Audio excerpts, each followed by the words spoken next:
Matteo.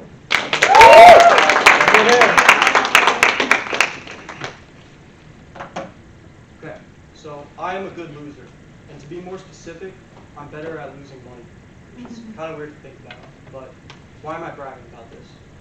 Well, it's not like I'm losing my wallet or just losing change. I'm actually losing money in the stock market in a calculated way.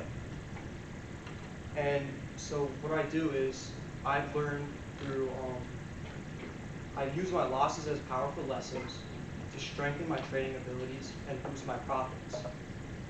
So over the past year, I've been trading in the stock market, and what I've learned is that losing is unavoidable. Everyone loses in the stock market, at least sometimes. Even the best traders in the world are not winning 100% of the time. So you might have heard, if you played sports before, the best offense is a good defense. And I believe this is true in many aspects of our lives. So, especially as it pertains to trading. Like, whenever I trade, I try to be defensive, protect my losses, be a good loser, so that my wins can pay me good.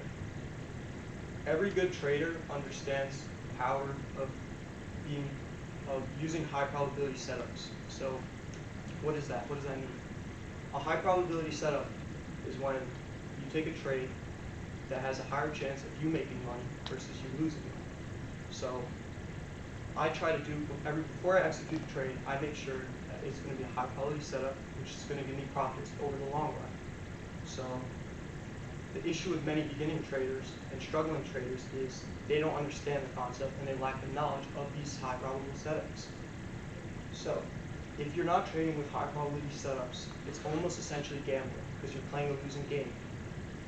It could be compared to going to the casino and going on the slot machine. Casinos have said that on average, for every dollar you put into a slot machine, you can expect only 95 cents back, which is a losing game. So why would anyone do that? Why would you go if you know you're going to lose your money? Well, there's two reasons. People don't know that that's the statistics of it, and also people are hoping for a big break. People want to hit the jackpot, and it's the same in trading. If you don't understand, if you're not in it for the long game, and you just want quick bucks, you're not going to be successful. So, you always want the odds in your favor in anything you do in life, especially trading, because you're dealing with money. Never play when the statistics are against you. So a major turning point in my trading career was when I started being accountable for my losses, because that's the first step to becoming a better loser. In order to recognize that you need change, you need to see that you're losing. So if you don't need change, why are you going to change? So what I would do in the beginning, especially when I started off, was I would pass off the blame. I wouldn't accept my losses. I would try to blame other external factors. I'd be like, oh, it wasn't my fault. The markets were bad today. Or, oh, it wasn't my fault. The markets are manipulated. When in reality, that's the wrong way of looking at it. And that's the wrong way of looking at a lot of things in life. You can't play the blame game. You have to accept responsibility for your actions.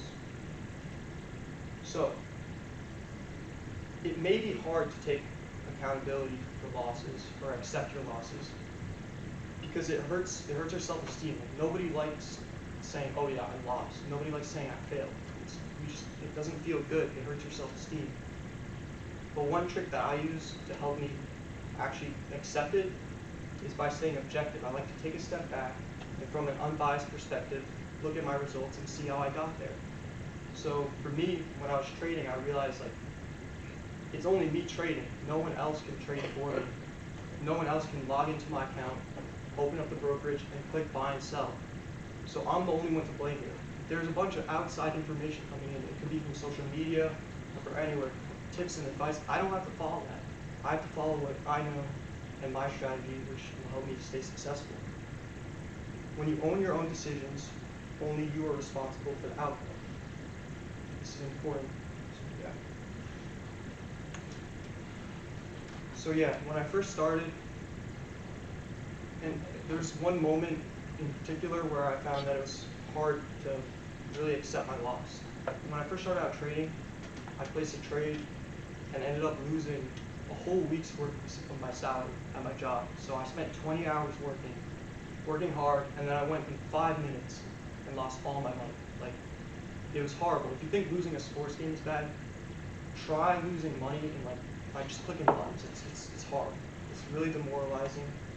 But what I did was, I knew I had to face the loss. So how I did that was, I really had to come to terms and tackle the loss. I had to accept what I did wrong, and also I had to find out why I had that loss. And that's important. That's the second part of becoming a better loser. You have to find out your why.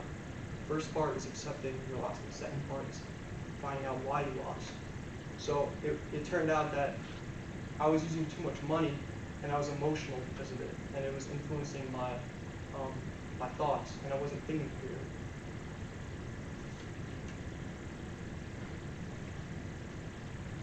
So as I traded more and more, I collected more data, more trades, and I had to organize it. So what I started to do was I kept a journal, and in this journal I used a template to basically learn from every single trade I take.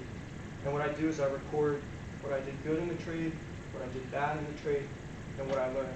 And while doing so, I would talk about things like, how prepared was I for the day? So it could be like, was I ready in the morning? Did I have a plan? Did I understand the market conditions? Or stuff like, even like my feelings. Was I feeling good? Was I prepared to trade that day? Did I get a good night's sleep? Was I emotional? These all played a factor in how I traded, and I learned that it's important to reflect on these. But to me, the most important metric I had to understand was, what did I actually learn from that trade? What did I gain from that trade to take and move on forward with? And this was the most difficult because I had to find out the why. I had to really dig deep and learn from my mistakes. And it's kind of like, I honestly don't like reflecting on my trades, but I just know that it's necessary to become better, because that's what I'm doing this for. I want to move forward and progress in my trading journey. It's kind of like almost the homework of the day trading. Think about it. Like, everyone knows you got to do your homework. almost everyone. But yeah, so you don't have to keep a journal. You don't have to do it. I mean, as long as you are reflecting, you want some sort of reflection on your actions to make sure that you know what to do moving forward. So if you're riding a bicycle, for example, it wouldn't be practical for you to write down notes and, oh, how can I do this better? You just think, oh, maybe I should go a little faster to maintain balance easier. Just like things like that. It's different depending on the different scenario. So why even bother? Like, why should we focus on our mistakes so much? Well, in my personal experience, I've just from 20 minutes every day of recapping and analyzing my trades, I found tremendous growth in the long term. Also, there's nothing more, in my opinion, nothing more rewarding than using a loss in the past, in the future, to make money. I'm actually growing and profiting off my losses, which is amazing. And don't just take my word for it. You could take James Clear, the author of a #1 New York Times best-selling book, Atomic Habits, and he also speaks at top Fortune 500 companies. And he talks about the importance of little improvements and how they can compound over time. And what he says here, and he shows this graphic in his book, and he says, as long as you progress a little bit every day, eventually it will compound and you'll realize that you've gone so far from where you came from. So here it shows a 1% progression every day for a year, and you will be 37 times better than you were when you started out, which is really powerful. But obviously you can't have a perfect exponential growth of 1%, but that's not the goal. The goal is to be improving and moving forward every day. As long as you're not moving backwards, you're moving forwards, which is really important. And a trader who I look up to, his name is Umar Ashraf. He's a trader and also a CEO of a company that tracks your winning and losing trades. And he says, as long as you stay alive over a long period of time in any game you play, and you do a good job at showing up consistently after a certain period, you will start winning, which is really important, and it shows the power of exponential and compounding growth. So, one thing that's funny to me is that most people don't give trading a real shot. They only give it 1 month to a year, which is not fair when you think about a doctor or a lawyer. They go to school for years, and And still, it takes them a while. So in order to actually see your results, you have to put the time in. So here's a chart of a 90-year human life, and every circle represents a month of your life. And as seniors, we're around 18, so we're like right here. And what this makes me realize is that I have time. I have time to calm down. I have time to work. I have time to recap. And there's many more trades to be taken. There's many more lessons to be learned. But one thing's for certain. In order for me to become a better winner, I have to become an even greater loser. Thank you.